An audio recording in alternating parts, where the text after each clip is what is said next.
Hey Sharon, what on earth did you just do? Is that how your mother raised you? To be such an uneducated and unruly child? How dare you throw away the entire dinner while your husband's family was eating? And then you had the audacity to storm out and slam the door, ignoring my calls. Oh really? So what's the big deal? I went to the market alone, cooked, and prepared that entire dinner. Do you and your daughter not have any helping hands? If I don't like it, I just throw it away. And if you're not satisfied, then next time go ahead and cook for yourself. You ill-mannered daughter-in-law! How dare you act that way? Don't you have any respect for your mother-in-law and your sister-in-law? Just wait until your husband comes home from work. I will tell him to teach you some manners. And I'll make you pick up the food you threw in the trash and apologize to me. If you want others to respect you, you should show respect to them first. I worked so hard to cook dinner for you, but how did you treat me? I simply went upstairs to the bathroom for a moment to get rid of the food smell. And by the time I came back, you and Freya had already devoured almost everything. When I sat on the table, every time I touched something, you would quickly snatch it up and pile it onto your and Freya's plates. Is that how you show respect? I didn't want to see the food I worked so hard to cook being eaten by disrespectful people. So what's wrong with throwing it away? Hey, why should I respect you? You're just a lowly daughter-in-law. I have never encountered anyone as rude and insolent as you. It's your responsibility to cook for your husband's family. Something you ought to do. Since when do I have to feel grateful to you for that? You better come back here and prepare another meal for me right now. Don't even think about it. I won't tolerate this any longer. Ever since you and your daughter moved into my house, you have disrupted the peaceful life that my husband and I had. Today, if you want, we can settle everything, and then you can move out of my house. Why are you talking like that? You make it sound as if the entire family is ganging up on you. Besides, this is my son's house. It's not you who works hard to pay the mortgage, so you have no right to kick me out of this house. Oh, is that so? It seems like your son doesn't trust you enough to share everything with you. Well, we have a lot to discuss then, starting with your precious daughter. What's wrong with my daughter? Ever since your daughter moved here, various items from my room have gradually gone missing. Clothes, jewelry, cosmetics, they've all disappeared. No matter how many times I caught Freya rummaging through my things, she never listened to me. I made it clear that they were for my personal use, and if she wanted to borrow something, she should at least ask for permission. But even when she did use them, she never bothered to put them back in the proper place. Clothes were never washed and returned to me. Cosmetics were left open and spilled, and jewelry was rarely seen again. Oh, don't blame my daughter. It must be because you didn't take care of your things properly, so they got damaged. It's unreasonable to blame her. Besides, this house was purchased by my son, which means everything in this house belongs to him. Why should my daughter ask for your permission to do anything? Now I understand how Freya became so entitled and arrogant. It seems like you've taught her well. What do you mean by that? Are you criticizing me for not being able to raise a girl properly? Let me tell you, my daughter is a good, gentle, and beautiful girl, and my son is intelligent and talented. Both of my children are exceptional, unlike you. You're just selfish. And let me tell you, your belongings aren't even worth my daughter's attention. What has Freya used to ruin your precious cosmetics and bring down her level? Exactly. They're just worthless junk to you, right? In that case, you should be willing to compensate me for those items on Freya's behalf, shouldn't you?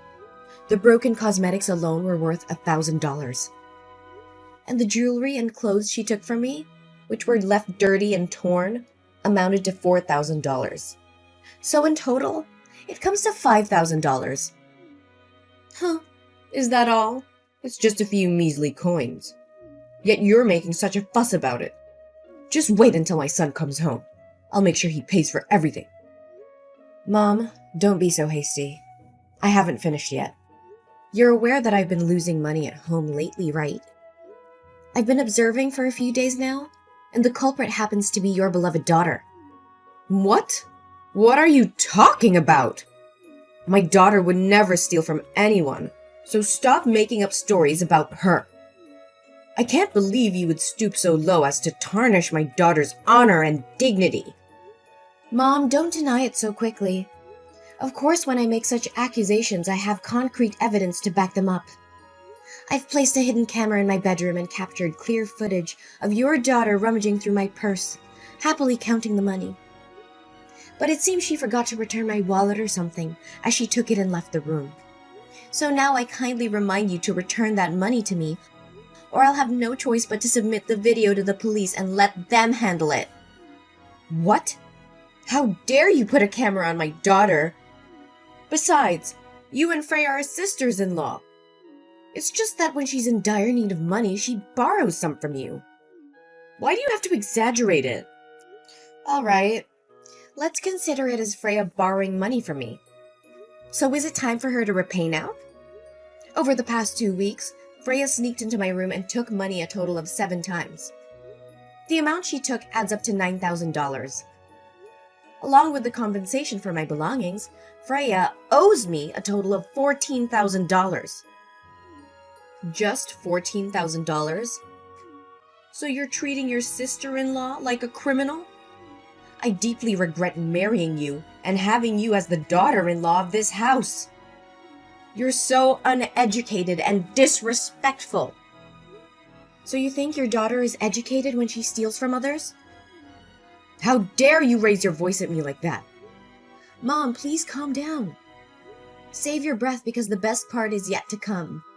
Now, it's your turn. What about me? What did you do? Do you remember a week ago when I bought some tonics and supplements for my mother to take to the hospital? But when I went back to the kitchen to prepare chicken soup for her, I found that those potions had expired. So what? I told you it wasn't me. Are you blaming me again? I don't know anything about drugs. Maybe the pharmacist tricked you. And now you're accusing me of swapping your drugs? How could that be when the pharmacist is my best friend? She's a pharmacist with many years of experience, so she wouldn't deceive me. Besides, I actually knew it was you from that day, but I decided to give you another chance. But it seems you considered me an ignorant fool, and that's why you acted that way, right? I told you, I don't know anything. Oh, really? But the camera in the living room tells a different story. You probably didn't know that I also installed cameras in the living room and kitchen, did you? I saw you swapping those potions with something else. Well, go ahead and do that. So what? You always only care about taking care of and buying things for your biological mother, using the hard-earned money of my son. Yet you never ask or buy anything for your mother-in-law and sister-in-law, who are right next to you every day. Making a big fuss over a few potions? That's disgusting. So why didn't you tell me and keep doing these impolite things? Not to mention you've been ordering online recently, but the delivery address is my company? Well, you just have to accept it on my behalf. What's the problem? It affects my work progress. Moreover, you don't pay for those orders in advance. So every time I receive the goods, I have to pay for you. But you never pay me back. Huh! I shouldn't have expected gratitude from you. There's never anything left to be repaid. But things are different now. The total amount I've paid for your online orders is $7,000. Along with the swapped out tonic, it adds up to $8,200. Don't deny it. I have already recorded the details of each order's value and the order numbers. If you want, I'm willing to sit down and discuss this with you. You? How dare you demand repayment from your mother-in-law like that? I haven't finished yet. A few months ago, you borrowed $50,000 from me for some other investment. Now, it's time to repay that. However, since you are still my mother-in-law, I won't charge you any interest. So the total amount you owe me is $58,200. I accept cash or bank transfer. What kind of daughter-in-law dares to claim debts from her mother-in-law and sister-in-law like this? What's wrong with that? If you borrow money, you have to pay it back. It's the natural law of life. I'm not a fool or a servant who spends all day earning money for you to squander it like that. I will tell my son about this. You won't get away with it. I'll call him right now. I'll make sure he divorces you and kicks you out of this house. Ooh, I'm so scared. Who are you trying to intimidate? Go ahead. Call your beloved son, so I don't have to waste time listening to his pleas. I've already prepared the divorce papers. As soon as your son signs them, we'll never have to see each other again. What have you done to my son that he doesn't dare to divorce you like that? Did he really say I have to give in to you a little? Don't think that just because my son loves you, you can treat me however you want. My son is handsome, intelligent, and talented. I can find him a much more obedient and gentle wife than you. A wife like you is unacceptable. Can't he get a divorce? Fine. I'll file for a divorce myself. Huh. Does he love me? Are you joking? He claims to love me but lets my mother and sister bully his wife without standing up for her. He's nothing but a coward. Looks like he hasn't told you the truth yet, has he? Well, let me enlighten you. The truth? What are you talking about? Your precious son, the one you're always proud of, has been leeching off his wife since 4 months ago. What are you saying? Who's leeching off whom? Nonsense! He's been unemployed for the past 5 months. Whenever he applies for a job at the office, he gets fired within a week due to his incompetence, causing harm to the company. As a delivery man, he complains about being tired, ashamed, and shy. So, for the past few months, he pretends to go to work to avoid suspicion. But in reality, he doesn't bring home any money. He has even become addicted to gambling, spending all his time at the casino. What? Are you serious? No, you must be joking. Business trips. Huh! He's been gambling at the casino and lost all his money, so they won't let him back. He called me for help, but what you did today was the last straw. I won't help him anymore. If you truly love your son, you should find a way to save him from that situation. What about the house? I've been solely responsible for paying the mortgage installments, and my parents have also helped. Your son has never contributed a dime to this house. No, I can't believe this. Just because you can make money doesn't mean you can look down on your in-laws. I've had enough of your lies and disrespect. From this moment on, you and your son are no longer welcome in this house. Pack your belongings and leave immediately. How can you do this? This is our family home. You can't just kick us out like this. We have rights. Rights? Let me tell you of something. This house was purchased by my hard-earned money and the support of my parents. You and your son have contributed nothing but trouble. I have tolerated your behavior for far too long, but no more. We have nowhere else to go. That's not my concern. You should have thought about that before betraying my trust and taking advantage of me. Find a place to stay or rely on your husband's supposed talents to support you. I'm done being taken advantage of. You'll regret this, Sharon. Mark my words. I highly doubt that. Goodbye, Judy. Your presence is no longer welcome in my life or in this house.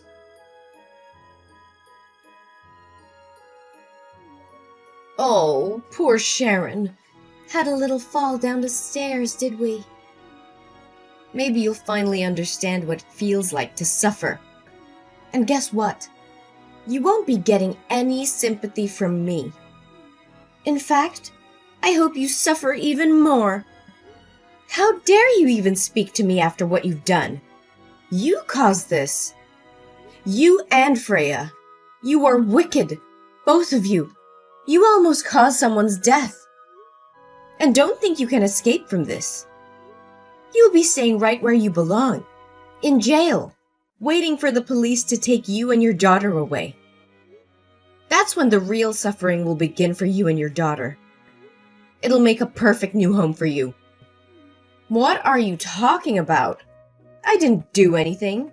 You fell on your own. I was just behind you. If you don't believe me, go ahead and check the camera footage in the living room. You're quite the sly fox, aren't you? I already checked the footage without your reminder. But you conveniently covered the camera with a cloth, didn't you? If you didn't have any intention of harming me, then why were you and Freya still lingering around my house even after I told you to leave before I arrived? Oh, come on. I had to wait for you to come home so I could say goodbye, and I needed time to pack as well. Besides, I used up all the remaining money to pay off my son's gambling debt. So now that I want to move, I have nowhere else to go. But isn't it karma for you to end up trapped in my box and fall down the stairs? But why are you being so tough? The stairs are quite long, yet you managed only to hit your head and bleed from your legs and fainted. Bleeding legs? Do you really not know what actually happened? It wasn't my legs bleeding, but I had a fetal derangement. You put your own grandchild in danger with your own hands. Grandchild? What grandchild? What on earth are you talking about? Do you want to know why I have been patient with you for the past 2 months since you and Freya moved in? It's because a week after you moved in, I found out I was pregnant.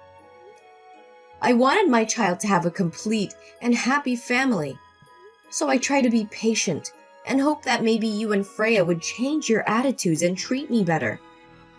Or that my husband would stop gambling and focus on our family. But the other day, I saw the true faces of you and your daughter, and I realized it was just wishful thinking. How can my child grow up in such an environment? Seeing his mother being treated like a servant to a gambling father and a toxic paternal family. 2 months? So why didn't you say anything to us? Oh my gosh, this is just a dream, isn't it? Are you just saying that to make me feel guilty? Say so! Why should I lie to you? I will never make fun of other people's children like you. You can go up to my bedroom and look in the nightstand and you'll find my ultrasound papers there. I want to talk to you so many times, but every time I say that I have something important to say, you laugh and insult me. You say I have no voice in this house. My husband is not seen at home and is always attached to the casino. If he comes back, it's just to get money and then leave. So who can I talk to? Hold on a second. This ultrasound. This is the truth? No way. So how's the baby? It's all your fault. If you had told me you were pregnant, I wouldn't have. How's the baby? Is it okay? Is it too late to worry now? It's all your fault. Admit it. Don't make excuses anymore. It was you who pushed me down the stairs. Don't think I don't have any proof. I have recorded everything. Recording? Record what? I don't care. How is my poor grandson? Oh no. What if it's a boy? If my son finds out, he will kill me. Tell me, how's the baby in your belly? Is it still healthy? When I got home and still saw you and Freya there, I had a bad feeling. So I called my mom and told her to turn on call recording And if I had anything to do, go get my phone and leave it hidden in the potted plant in the living room. And it's already recording the whole conversation. You conspired with Freya about harming me to take over this house. Because if I die, the house will belong to your son, right? That's right. That's what I do. Is that an answer that pleases you? Now, don't be so verbose, but tell me about my grandson's condition. Well, there is no more grandson. What? Oh my God! No way! I killed my own grandson? How could that be possible? That's right. You killed your own grandson yourself. From now on, the baby will be only mine. Only me. No longer related to your family.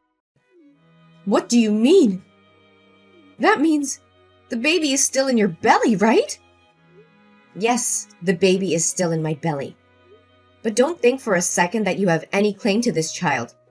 You've proven yourself to be a danger, not just to me, but to your own flesh and blood. I didn't mean for any of this to happen. I never wanted to harm my own grandchild. It was just a terrible accident. No, that's just a prank. A prank? Is that what you think this is? You call the potential loss of an innocent life a prank? You're delusional, Judy. This is far beyond a mere prank. Your actions were calculated, malicious, and showed complete disregard for the life growing inside me. Sharon, please believe me. I never intended for any harm to come to the baby. Save those words for the court. I have already reported you to the police for intentional harm and endangerment. Your admission just now is solid evidence against you. I won't allow you to continue hurting me or my child. What? That's impossible. You can't accuse your own mother-in-law like this. I said it was just a harmless joke. Is there something you don't understand? If I go to jail, what will happen to my 2 children? Don't worry. You won't be going to jail alone. I have also provided the police with evidence of Freya entering my room, stealing money, and vandalizing my belongings. Both of you will have each other's company. No! This can't be happening! Why are you doing this to your sister-in-law? Didn't you promise to let it go? I never promised to forgive her. I merely said that if you could repay the money she owes me, I would pretend nothing happened. But where is my payment? So I made the right decision. Just wait. I'll talk to your husband, and he won't let you sue me. I am his mother. He has to support me. Oh, please stop with your wild dreams. Your son can't even help himself. He lost all his money again, and now he's being held by the casino until someone comes to bail him out. But what will happen now? Both you and Freya might end up in jail. As for me, I'll be in the hospital. Oh wait, I've already filed for divorce. What more ties do I have with this family? It'll probably be a while before he gets out, right? I'm curious to see what they'll do to him if no one comes to his rescue. You can't do this! We're family! How could you turn against us like this? Family? Is that what you call this toxic dynamic? I won't let my child grow up in an environment where manipulation and deceit reign. Your actions have shown your true colors, and I will protect my child at all costs. You're making a grave mistake, Sharon. You'll regret this. Regret? I've already endured enough regrets by marrying into this family. But no more. I'm breaking free from this toxic cycle, and I won't look back. Prepare to face the consequences of your actions, Judy. In the days that followed, the evidence against Judy and Freya grew stronger, painting a disturbing picture of their sinister intentions and the depth of their depravity. As the truth unravels, the weight of their crimes becomes undeniable. Judy and Freya were not only found guilty of willful harm, theft, and destruction of property, but also of premeditated endangering the lives of others. The court showed no mercy, as the damage they had caused was irreparable. Judy was sentenced to 5 years in prison, while Freya was sentenced to 3 years in prison. My ex-husband, trapped in a spiral of addiction and recklessness, had to face the full consequences of his choices. I heard that because no one paid his ransom, they brought him to the mining area to work there for free to pay off the debt. But it looks like it will take at least 10 years for him to get out of there. As the months passed, I gave birth to a beautiful and healthy girl. I poured all my love and care into raising my child, creating a safe and nurturing environment. I embraced my new role as a single mother with unwavering determination and a renewed sense of purpose. As time went on, I found solace in my newfound independence. I reveled in the joys and challenges of motherhood, cherished every precious moment with my child. I proved to myself and the world that I was capable of achieving great things, even as a single mother. The journey wasn't without its obstacles, but I faced them head-on, drawing strength from my past experience